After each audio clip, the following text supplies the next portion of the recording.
And if you can imagine opening on the third day of World War I, an absolute impossibility, and still being in service 110 years later. On August 4th, 1914, the old mill in Toronto opened its doors, and it's been open ever since.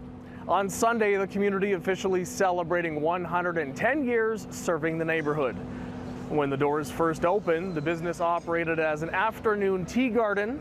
Over the past century plus, it's expanded again and again into the sprawling facility you see today, still carrying decades of history. We would have gentlemen in their tuxedos, women in their gowns, having, beautiful dancing here on the dance floor, and that tradition continues until today. She says as Toronto's oldest continually operating restaurant, it's not uncommon to hear the old mill has become a part of her customers' deeper family history.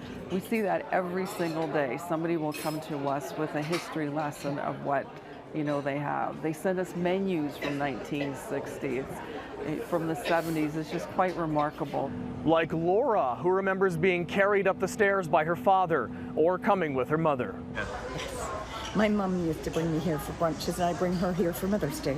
Or Matthew and Violet here today celebrating a big milestone themselves. It is double special. Double special. Yes. We are so grateful. I had no idea that it was a milestone for this place. Or like the staff, many of whom have been here for decades, like the executive chef at the old mill celebrating over 40 years himself. I started when I was young, and I get old, I grow with the place. He says he's seen a lot change in that time. It wasn't like now, so it's completely different. I see all the changes over the years.